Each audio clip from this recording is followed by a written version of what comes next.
ចាជំរាបសួរបើកឆាកមកដំបូងគឺនៅតាមផ្លូវទៅជីបមុងបថយមិនទៅដើរលេងអីនៅហាងគេទេគឺមកមើលគេរត់នៅតាមមិនសុកបកមិនហើយក៏មកមើលគេរត់នៅជីបមុង2.1នេះគេរត់កម្មវិធីស៊ូស៊ូ10គីឡូហើយចាំមើលណាគេ hit PB ខ្លះបានមកគោះកណ្ដឹងនៅនឹងអញ្ចឹងធីមគាត់ចេញទៅ warm up មុនអីប្រហែលជាមុន10-20នាទីហ្នឹងគេចាប់ផ្ដើមហើយឥឡូវម៉ោង5:46ហើយយើងឃើញមានឡានជីបពណ៌ក្រហមមួយហ្នឹងពីខាងអមអេគាត់នាំមុខ Hello to our Jeep Cambodia team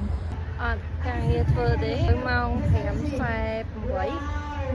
អង្គុយនៅ start and finish line គេអង្គុយមើលគេព្រោះយើងអត់មានភារកិច្ចយើងគាត់តែមកអង្គុយ inspect មើលចាំមើលក្រុមមក inspect ទេមកថតវីដេអ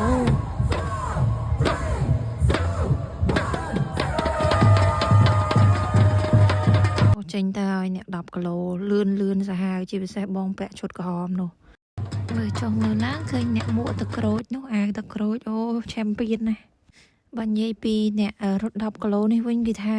អូច្រើនមែនតើថតឡើង1នាទីជាងបើមិនដាក់ speed 8ទេដឹងតែគៀងឥឡូវយើងចូលអ្នក5គីឡូវិញម្ដង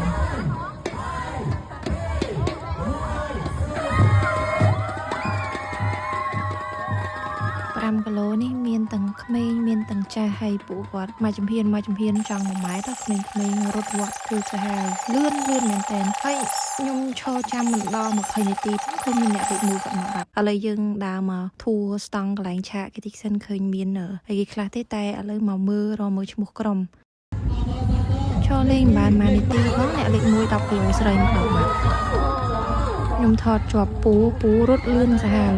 លឿនដូចហោះអញ្ចឹងហើយអ្នកឈរទេហដៃនោះទេរងក៏លឿនជាងហោះទៀតហើយចូលមកដល់ Champion of the Week នោះហើយគឺ Mr. KV អូភុសដល់កនោះថាឈរចាំថតក្រុមតែមានណាក្រុមគាត់មកលឿនពេកមើលឃើញដល់ណាខ្លះនេះសើក្រុម Hit PB ហ្នឹងគឺអ្នក Hit PB នេះហើយបន្តមកទៀតយើងទៅបើកមេដៃហើយក្បែរហ្នឹងយើងឃើញសេះទុនសាយក្រហមយើងមួយនេះជីបនេះអូស្អាតមែនតើម៉ោង7ហើយអញ្ចឹងយើងទាញទៅសាយសិនមុនយើងទៅរកអីញ៉ាំហើយចូលមកដល់ឃើញមានស្តង់គេឲ្យអលឹកនេះយកពី3ចំណិតមក refreshment យើងហ្នឹងគេកាមេរ៉ា woman រៀងទៅនងសុំគាត់ថតមួយឈរត្រេត្រ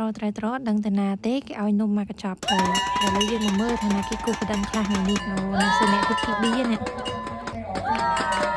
មិនបានរត់ដូចគេទេតែឃ្លានជាងអ្នករត់ទៀតអញ្ចឹងយើងមកចំបៃ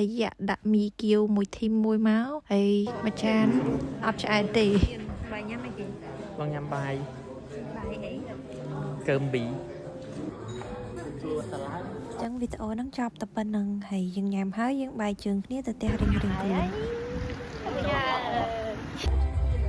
ចាអញ្ចឹងសូមអរគុណសម្រាប់ការទស្សនាជួបគ្នានៅវីដេអូក្រោយ